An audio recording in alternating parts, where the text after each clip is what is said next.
नहीं किसी से भीख मांगते। धन्यवाद साथियों। आज अनुसूचित क्षेत्र आरक्षण मोर्चा की महारैली में उपस्थित आदिवासी समाज के जागरूक युवा साथी, वडील जनप्रतिनिधि यहाँ पर पधारी हुई हमारी बहनों को बहुत बहुत धन्यवाद कि आपको हमारे आने वाली पीढ़ी की चिंता है। आपको हमारे अधिकारों के साथ जो छेड़छाड़ी हो रही है उसकी चिंता है। साथियों, ये आरक्षण हमें भीख में नहीं मिला। इस देश की आजादी में सबसे बड़ा योगदान हमारे आदिवासी भाइयों ने दिया था और सबसे ज्यादा कुर्बानी भी आदिवासियों ने दी थी। 70% आदिवासी मरे थे देश की आजादी में, पर आज भी उनको शहीदों का दर्जा नहीं दिया। तब से शोषण हो रहा है। कब तक सोए रहेंगे हम लोग? अब समय आ गया है, एक आंख से सोना है, एक आंख से जगना है। साथियों, ये स्थितियां क्यों पैदा हुई? हम लोगों ने हमारे ही जनप्रतिनिधियों को चुन चुन के लोकसभा और विधानसभा में भेजा। उन्होंने किसकी बातें मानी? संविधान के साथ जब छेड़छाड़ी हो रही थी, हमारे आरक्षण के साथ जब विसंगतियां पैदा हो रही थी, तो वो लोग चुप क्यों थे?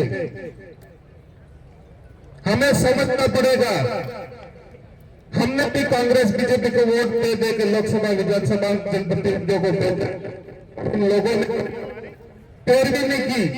हमारे बच्चों के बारे में नहीं सोचा, हमारे आरक्षण के बारे में नहीं सोचा, हमारी जल जमीन जंगल के बारे में नहीं सोचा।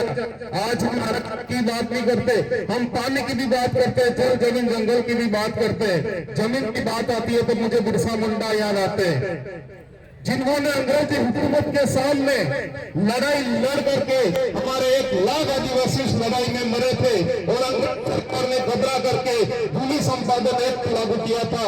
उसी एक्ट के खातिर आज हम इस देश में जमीन के मालिक हैं। साथियों, बिरसा मुंडा करना पड़ेगा। अब तो अपना जन जागरूकता आगे बढ़ गया है कि हर घर में बिरसा मुंडा है, हर घर में टांटा भील है। मैं आपसे कहना चाह रहा हूं कि अब हमें सोना नहीं है, हमारे हर गली मोहल्ले जाना है। हमारे जो भाई समझ नहीं रहे, हमारे जो युवा समझ नहीं रहे, के पास जाके बैठो, उनके साथ सामाजिक वार्तालाप करो, हमारे जो आरक्षण की व्यवस्था है वो समझाओ और आने वाले समय में हमारे सामने कैसी परिस्थितियां आने वाली है ये भी समझाना पड़ेगा। मैं ज्यादा नहीं कहूंगा, पर मैं ये कहना चाहूंगा कि हम उठाएंगे तीर नहीं, हम कलम उठाएंगे तीर नहीं, और छेड़े आरक्षण को तो हम चुप भी नहीं। ये जो चिंगारी लगी है वो अब बुझेगी नहीं और हमारी ये वो अब झुकेगी नहीं।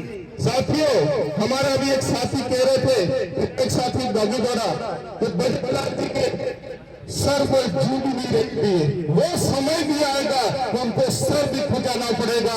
ये स्थिति पैदा कर लोग रख देंगे।